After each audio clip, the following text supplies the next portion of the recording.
So I know we've seen it at the show and it's been on social media, but you haven't seen it like this yet. So this is our brand new 79 series Summit build called Why Not? It's an incredible build. We're so excited to bring it to you guys. We've been wanting to build a 79 from front to back for so long, it's not even funny. We've had our hand in so many 79 builds just doing bits and pieces of it, but this is our very first front to back full build in-house by our team, the way that we would build a 79. So come through, let us show you through it, and we'll check it out.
For destiny, I've taken a long way proud.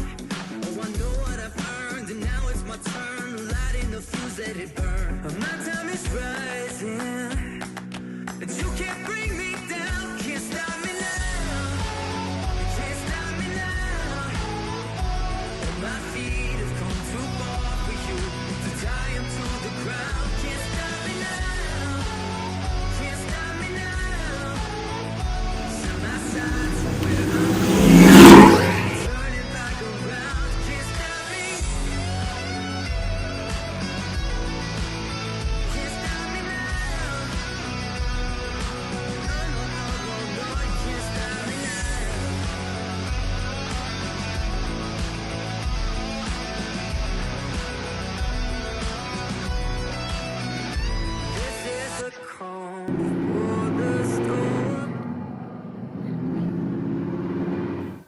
We're just about to run Why Not, our Summit 79 series down onto Bribie Island to give it part of its shakedown run.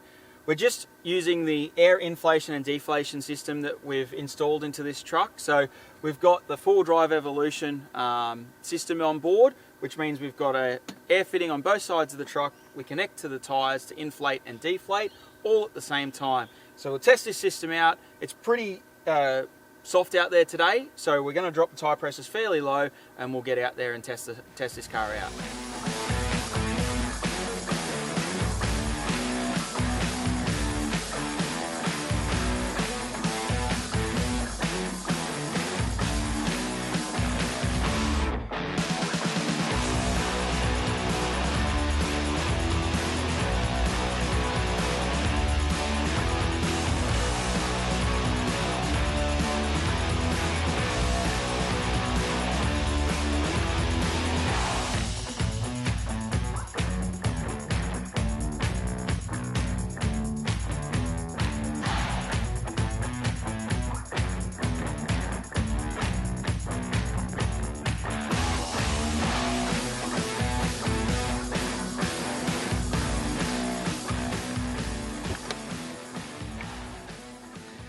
Hey guys, so we've just pulled up on Bribie Island and it's a pretty magic day down here, but we're out on a shakedown run and just given the brand new Why Not 79 Summit series we've built, a good shakedown run before handover. These guys are going to collect this car and basically start touring with it straight away. So we want to make sure when we hand it over, it is good to go.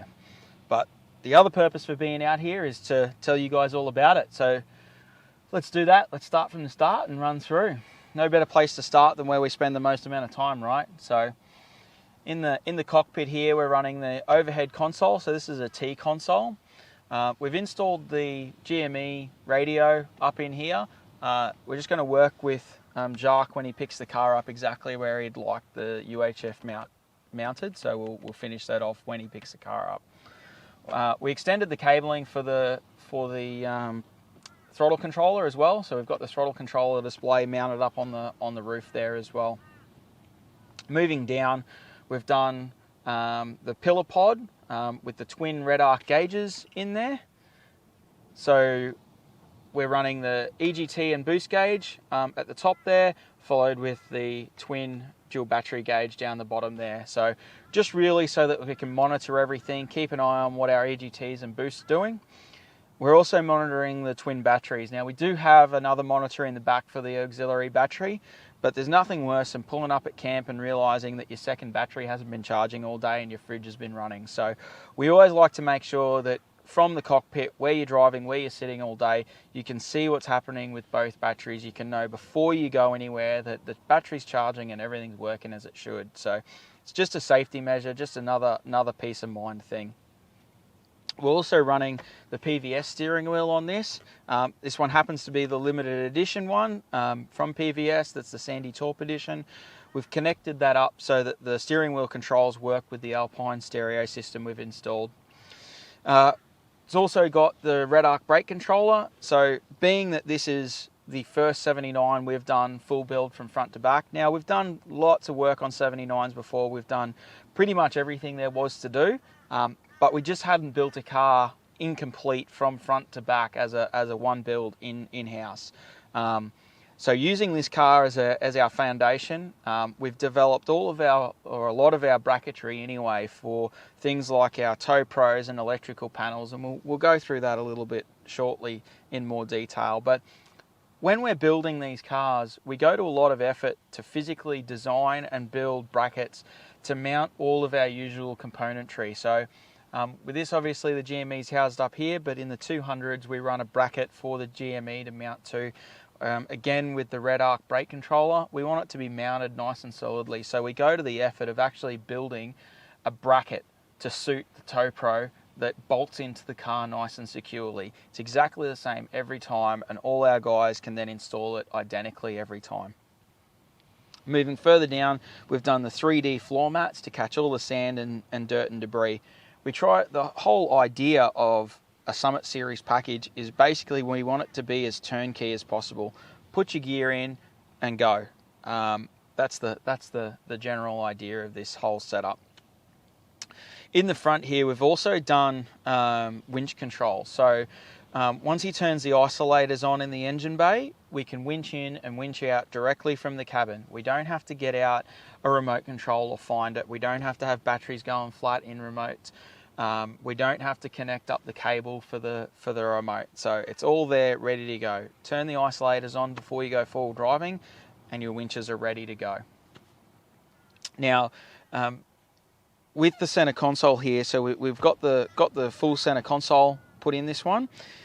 It had the Recaro fabric on this one, and when we saw it, we decided that we really liked it. Now we knew we were doing something with the seats and the door cards, but we weren't quite decided until we saw this center console come in. So what we did was we purchased a whole heap more of this Recaro fabric and decided that we wanted to do the door cards and the centers of the seats. Another part of this build is knowing that these guys are a family and they're traveling pretty well full time. We didn't want to put a big bulky seat in there. There's lots of aftermarket seat options. We knew that we wanted to do something, and it took us a little bit to really nut out what the right solution was. But in the end, we've done a custom bolstering. So we've had the seats rebolstered and reupholstered so that they're super comfortable. The other thing we did was we put in electric lumbar support. So when you're traveling and you're doing big kilometers, it needs to be comfortable. It needs to feel right. You need to be able to sit in the seat and be comfortable for hours on end and not get sore legs and a sore back. So that's what we've done. We've designed a seat for us with our own padding. We can replicate it. We've got all of the designs now for that, so we can replicate these seats over and over again with different coverings. But yeah, with this one, we've gone with the Recaro, and it looks fantastic, and I really like how it's seated. So I've spent the best part of probably 4 hours in this car now, and super comfortable. The other thing that makes it super comfortable, and is probably the simplest thing that we've done to this car, are the one-stone armrests. My gosh, they are fantastic. I can't speak highly enough of them. It wasn't something that I thought was going to be as good as it is, but after driving this car for a couple of hours and having that armrest there, it just makes such a difference to how comfortable this car is. So really glad that they're in there and we got those done. Another part of touring is keeping everybody occupied and entertained, and usually for us that's a bit of music. So knew we needed to upgrade the stereo system in this car as well. So we've done the Alpine stereo system. I've been using the Alpine stuff for quite a few years now in most of our builds and most of our stuff that we've done.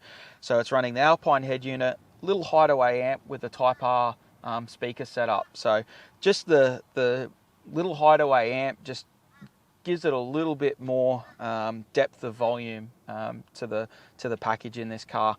And of course, with a 79, they can be pretty loud. So the roof has all been sound deadened, all the door cards have been sound deadened, and all the floors been sound deadened as well. So just makes this car, all of that combined, just makes this car so nice to drive and so nice to be in. Even on the 35s and the Mickey Thompson mud tyres that it's running, it's quite pleasant to be in the car for a vehicle that's running such an aggressive tyre package. Let's move out of here and start checking out the rest of this car.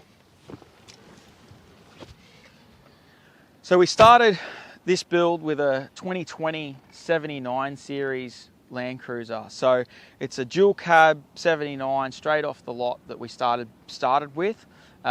We've done the 300mm chassis extension in it just to get that tray and canopy combo to sit nicer on the vehicle. It's also had the superior engineering coil conversion done to it so that we can do the GVM upgrade. We can run a 4-inch lift and 35-inch tyres, all legal and happy, so that in every state that they travel to, the whole car is nice and legal for them. It's really important to us that we build vehicles that are legal and ready to go. So being that these guys are traveling, it was a no-brainer that we needed to put something on here for towing mirrors, and the clear views just seemed like the obvious choice on this car. Bearing in mind that this car was really initially planned out 12 months ago, and they have subsequently done a Series 2 that are a slightly narrower mirror, but still the Series 1 clear views are still a fantastic mirror and look great on this car and just suit it really nicely. So we've also ran with an Atd Power Package on this car. Just the workmanship that these guys put into it is phenomenal. The quality of finishes on the bar work that these guys do is absolutely ridiculous. I was blown away. So we sent this thing up there to get the custom bar work done and fitted up. After those guys were done with it, Superior had done their part doing the coil conversion. ATD had done their part putting the bar work on, and the extension had been done as well. It came back to us, and pretty much from there, we stripped the car down again.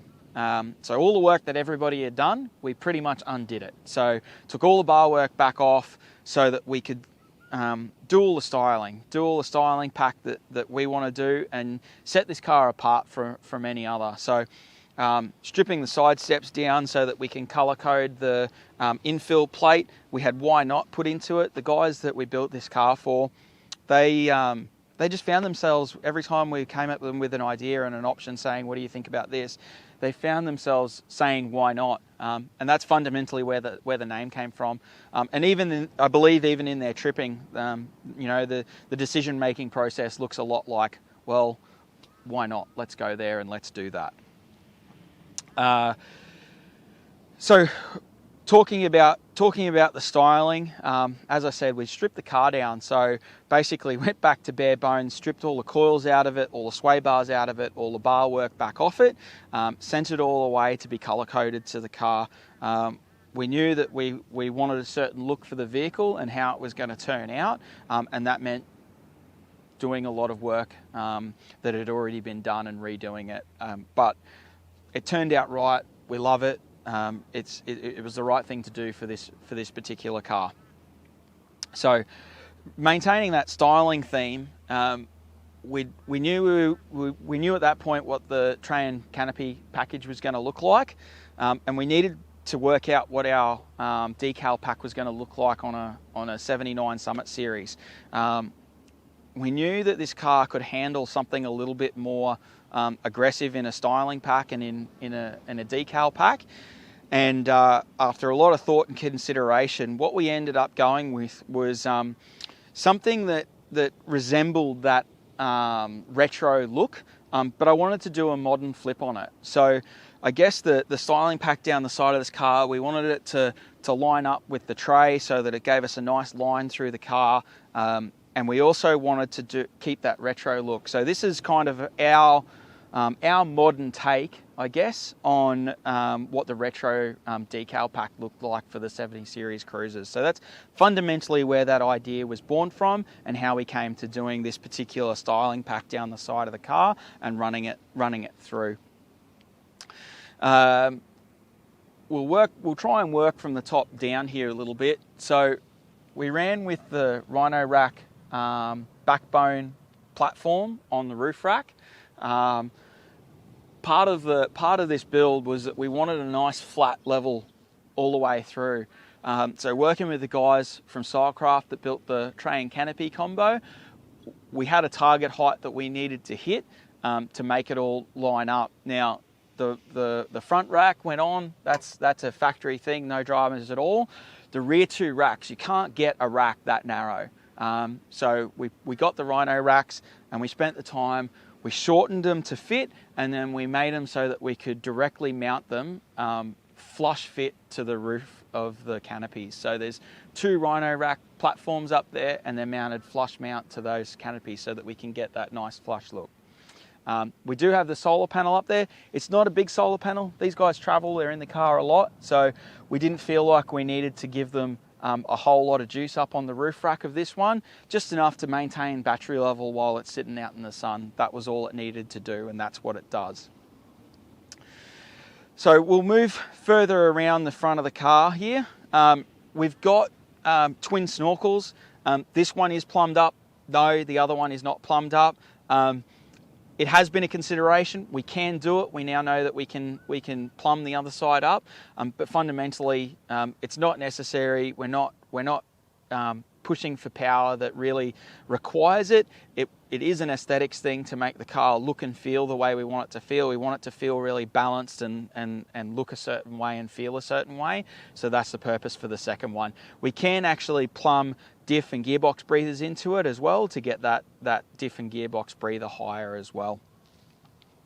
We are running 17-inch fuel wheels on a 315/70/17 Mickey Thompson Baja, super aggressive tyre. With the superior engineering upgrade, we can run a 4-inch lift legally, and we can run a 35-inch tyre legally. So as far as suspension and driveline goes on this car, it's all been set up so that we're legal. Again, styling pack on the front. We really wanted to make a statement with this car. We knew after talking with Jacques that we were going to get to build something special, and he was going to give us the scope and the freedom to get outside the box and do what we felt was going to work on the car and really make a vehicle that could make a statement and make an impact. So again, styling pack on the front is really just about making that statement, making that impact, and having a vehicle that spoke for itself. So we've also blacked out the center scoop for the intercooler. Again, it just ties together with the theme of the car. Looks really nice, really subtle. It's not a big detail, but for us, the little details is where it's at and where it counts. So moving across the front of the car, upgraded headlight. So these are the projector headlights. Again, just a nice, neat feature. Moving across, we've got the factory Toyota grille. It's been had the Toyota badge color coded. Now, the painter we work with obviously stripped it apart to paint the Toyota badge, and knows that just knew that it wasn't going to be good enough. In between each letter, they're linked, and most of the time the whole badge would just get painted in one, and the link between the letters would also be color coded. He knew that wasn't going to cut it for us and wasn't going to be up to standard, so he taped out each individual letter and blacked out in between them so that the Toyota would really pop off the grill there. So it's just the little details that you may not see and you may not notice, but it makes a big difference to the overall look and feel of a car when you're looking at it. That it completes the package. Again, with the ATD bar work on the front, the guys are incredible. The finishes on these are just amazing. The guys do a fantastic job of this bar work. I've been super impressed with it. I've had plenty of time to go right over it, have a look at it, and go through it, and nothing short of incredible product. We're also running on the front here the carbon winch. So we've got a 12,000 pound carbon winch in the front. It is a limited edition version in the Sandy Taupe. We're running the Factor 55 Pinnacle. I really love these things. The Factor 55 Pinnacles just mounts up to the car really nicely, but beyond that, super safe, super secure, and just makes a lot of sense. While we had all the bar work off so that we could do the touches, these things, we've tinted the indicators on these just to keep them in theme with the rest of the car. The headlights have obviously got the indicators still built into them that haven't been touched and haven't been tinted. We're running a light force lighting package throughout the rest of this car. We're running the twin HTXs on the front of this. These are the version 2. I've got the version 1s on one of my cars, and they've been a great light. So running these on the front of this vehicle just made sense for us. Moving up from there, on the Pioneer platform, we're running the Light Force Strikers, a set of 6 Light Force Strikers. Now, that's not a new concept to put a set of 6 Strikers on a roof rack. We've seen it done before, and it's been done plenty of times, but we like the idea of putting them there and what it does. But for us, again, with the way that we want the car to be and how we want it to feel and look and present, we wanted to bring something better to the table. So we had our in-house fabricator build us a custom-built light pod, one of one, handmade custom light pod. It took a lot of work and a lot of effort. Each piece is hand cut, hand lineaged, hand filed to get the fit and finish around those lights the way that he did. And it's just an incredible piece of art, really. So we've done that, and it took a lot of work to get that done, but it's fantastic, and it has been a huge hit. A lot of people interested in that particular product. So looking forward to getting those as a product to release for those Rhino platforms. Let's open the bonnet up and have a look under there. Plenty of fun stuff going on.